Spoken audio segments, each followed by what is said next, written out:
Promutuelle Appalaches Saint-François est heureuse de s'associer à la TVCRA pour vous présenter votre émission Zoom Appalaches. Bonne soirée.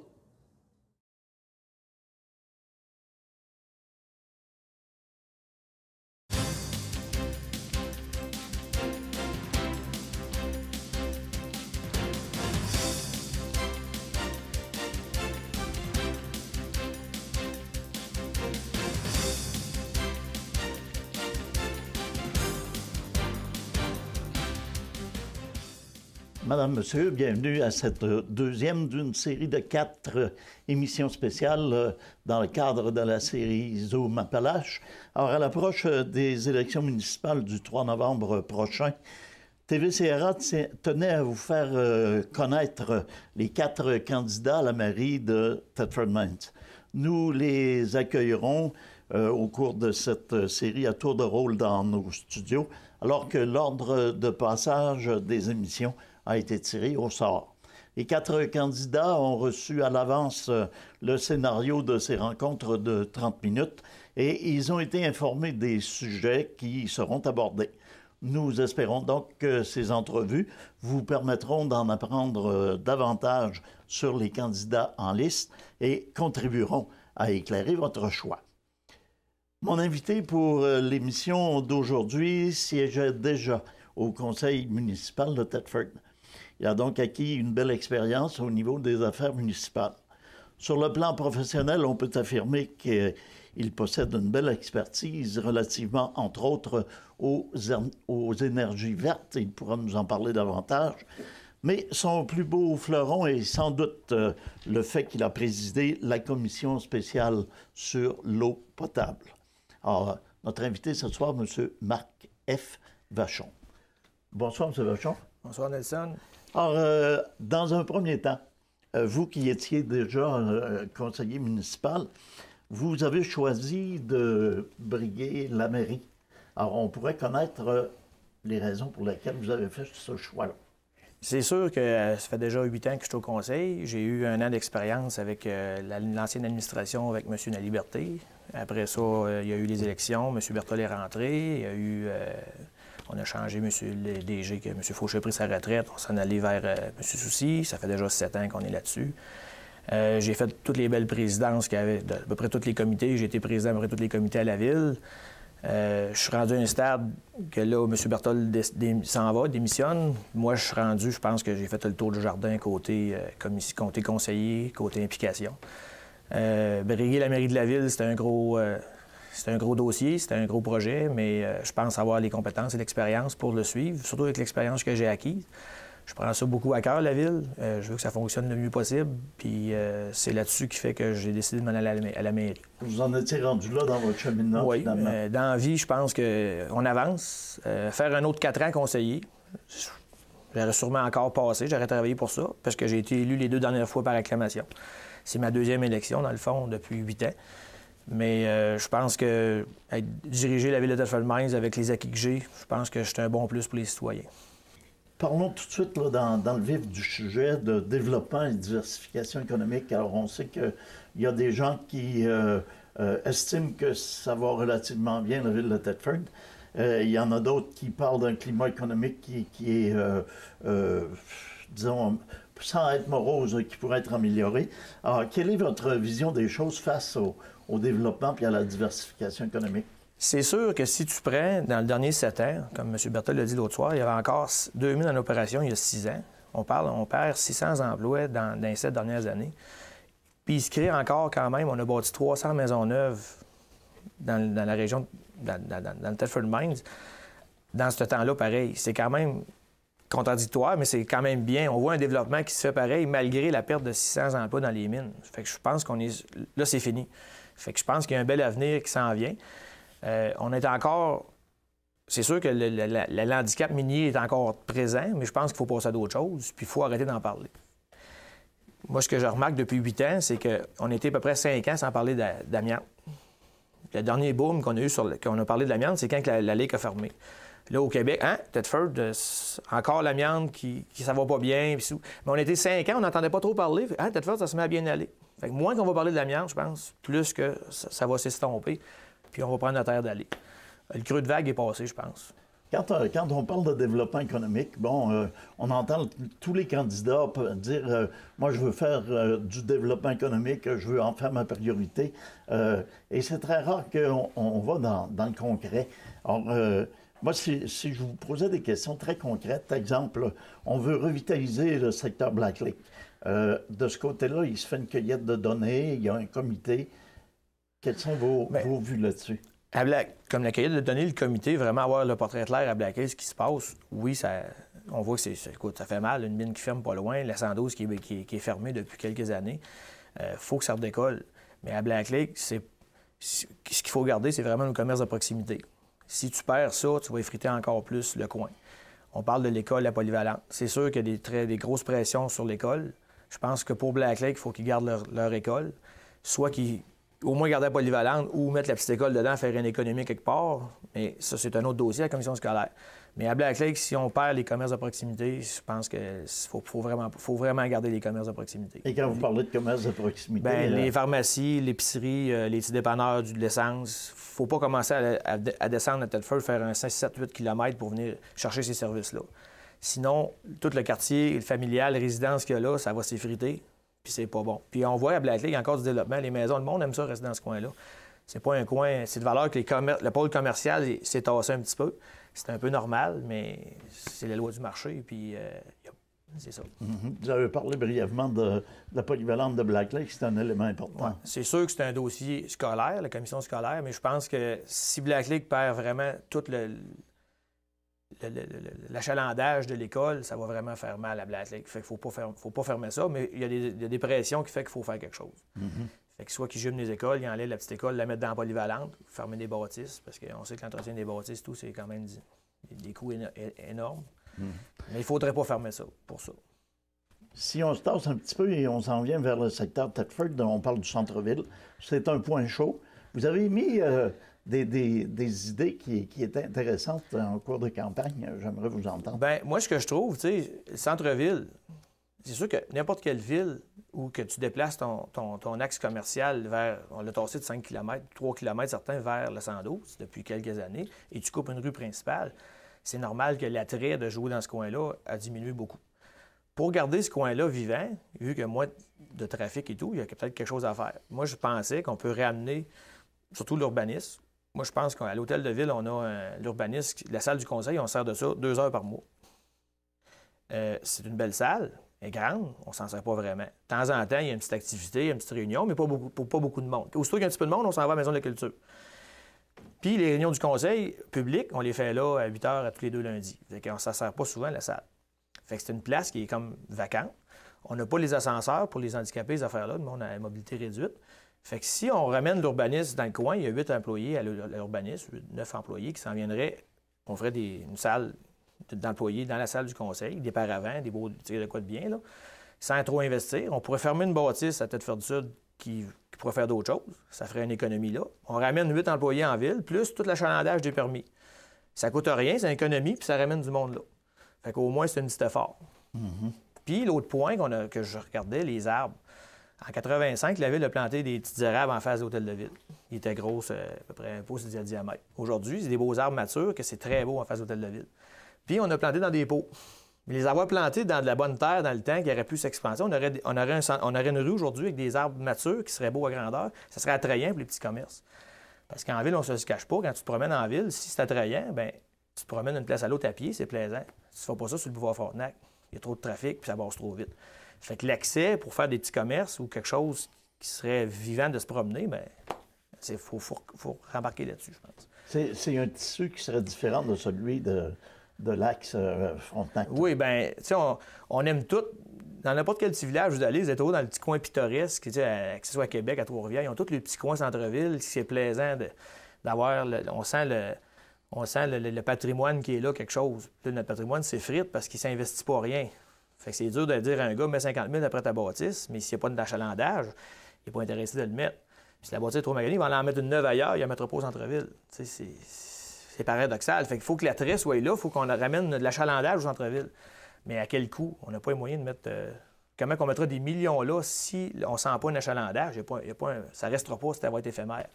ne va pas aller vers ça, je pense. Il y a un élément dont vous ne m'avez pas parlé, et puis il en est question beaucoup relativement au centre-ville, c'est le site historique de l'avenue King qu'on a connu au début comme étant le projet KB3. Ouais. Moi, KB3, l'idée, moi, premièrement, le statu quo, c'est inconcevable. Laisser l'ancien chef, le chevalement là, comme ça, depuis 30 ans, c'est inconcevable. Il faut faire le ménage de ce coin-là.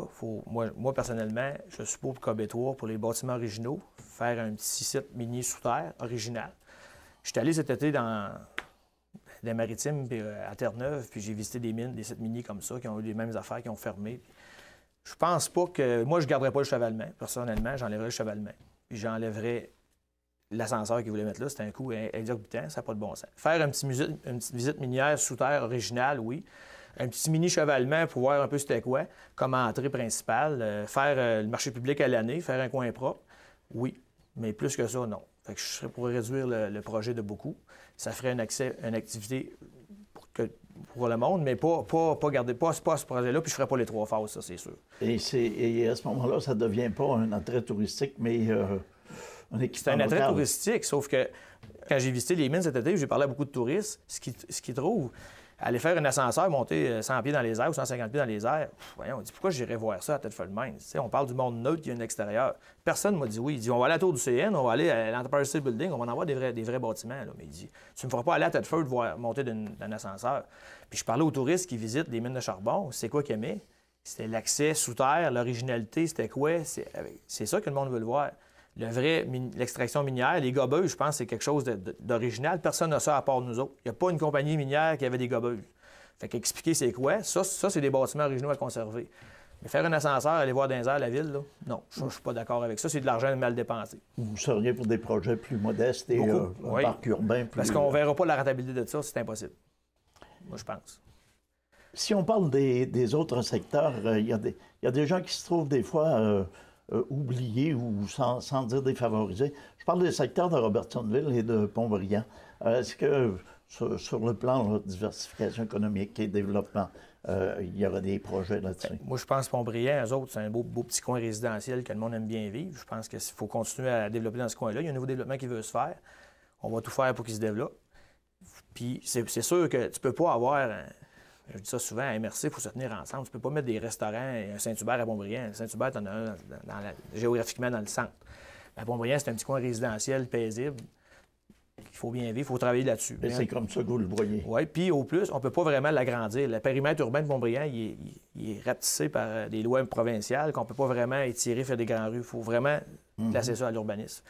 Fait que c'est un coin qui va rester résidentiel, mais c'est une belle place pour vivre. Et Robertsonville s'est pris en main sur le plan industriel. Il y a des oui, il y avait, eux autres, il y avait déjà un bon petit parc industriel, puis il y a des gars très, très dynamiques à Robertson dans le temps. Ça a comme resté. C'est un peu fusionné avec la Cidette aujourd'hui.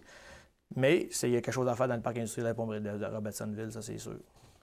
Notre dossier qui est très sensible, c'est celui de la police. Et je parle du choix qu'on pourrait avoir entre ce qu'on appelle les bleus et les verts. Sûreté municipale, Sûreté du Québec.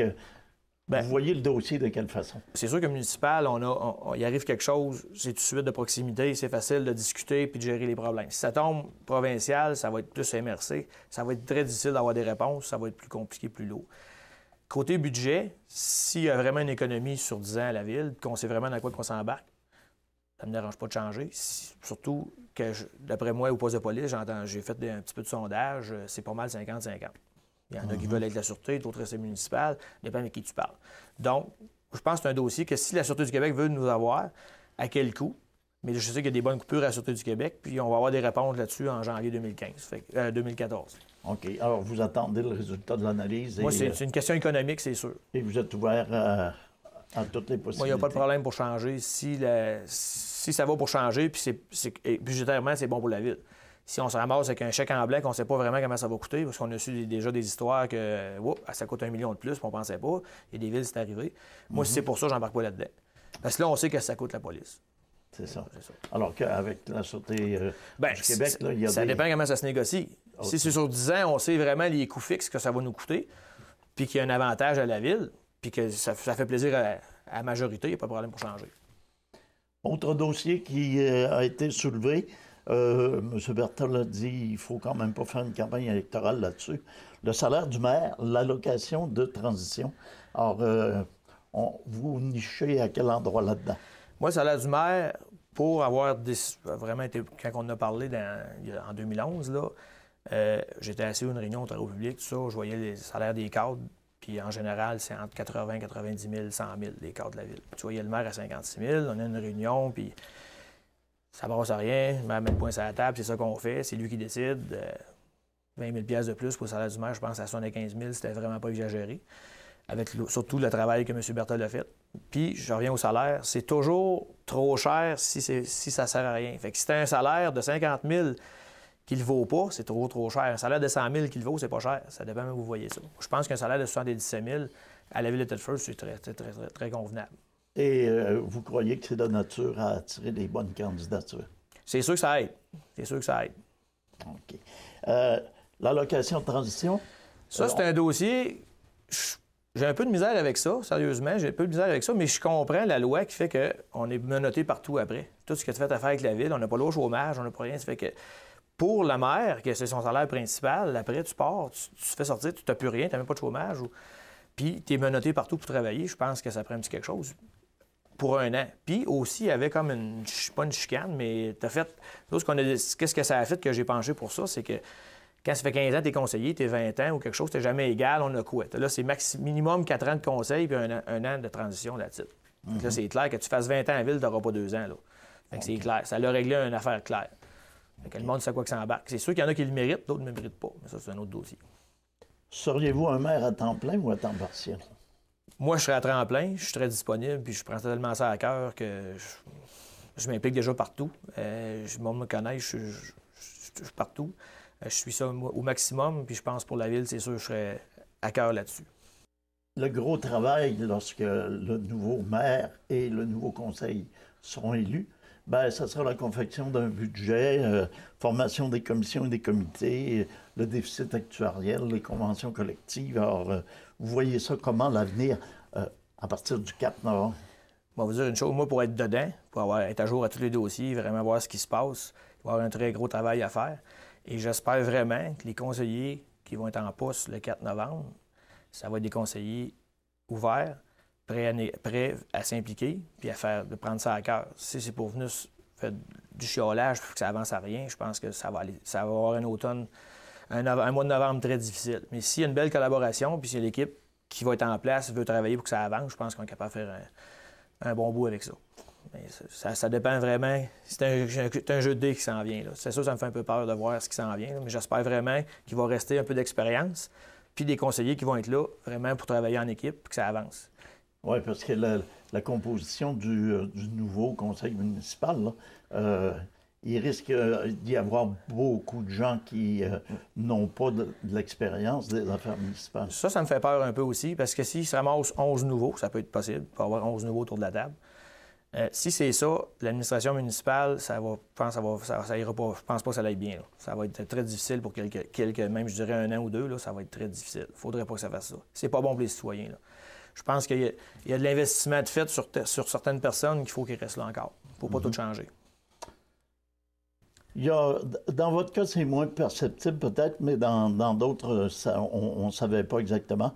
Est-ce que vous vous présentez avec une équipe ou si vous êtes candidat à la mairie indépendant?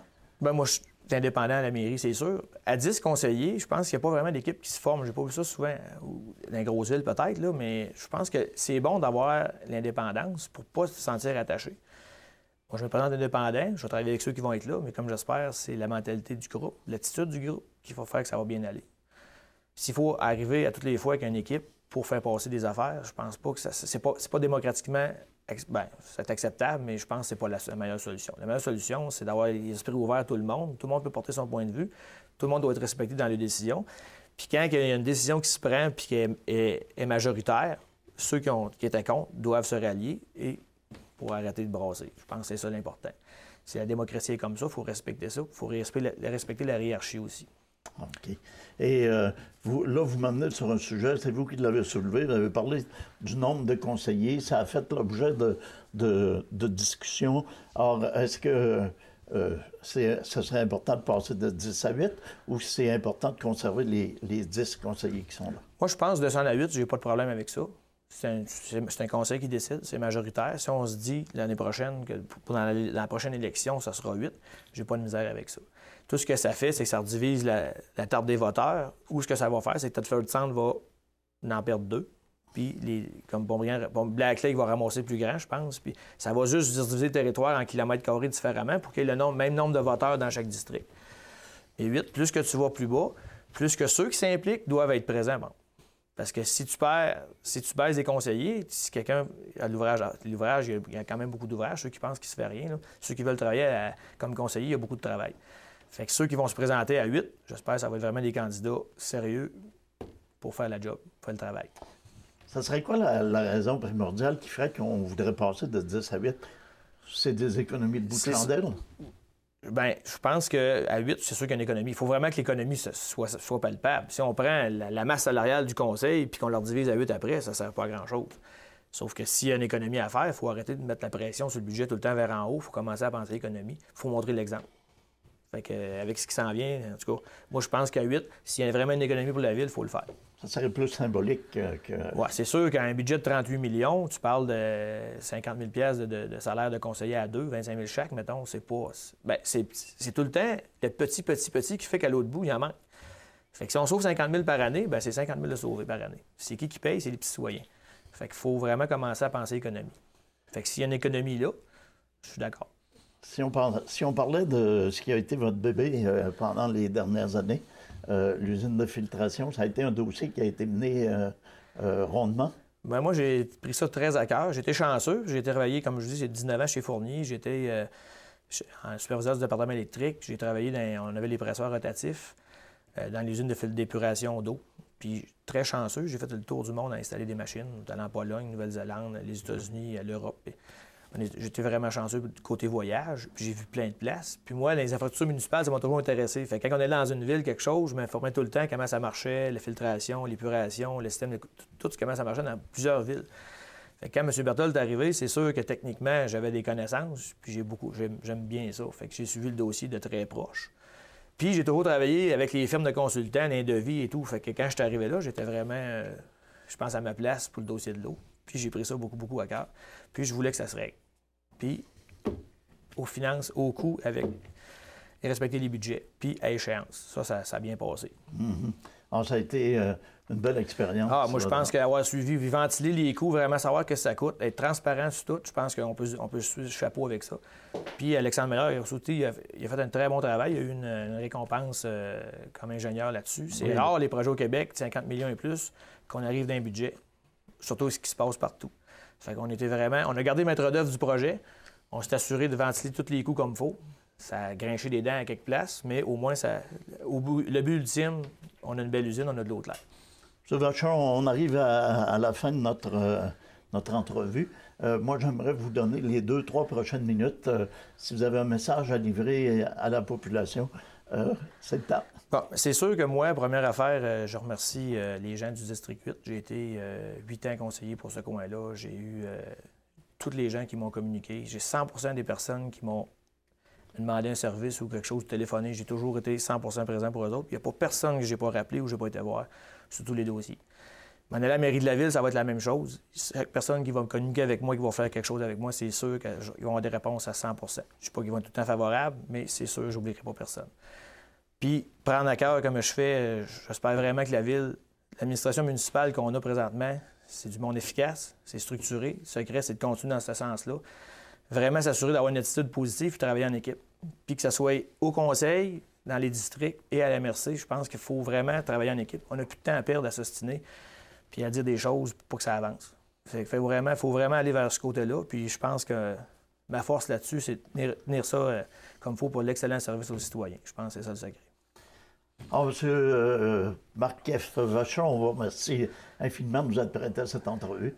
M. Fecteau, merci. On vous souhaite la meilleure des chances pour la suite des choses. En passant, félicitations pour votre 35e anniversaire de journaliste, M. Fecteau. Je vous remercie. Alors, quant à vous, on vous remercie d'avoir été des nôtres. On vous invite la semaine prochaine pour une autre émission de la série portant sur les élections municipales. À tous et à toutes, une bonne semaine.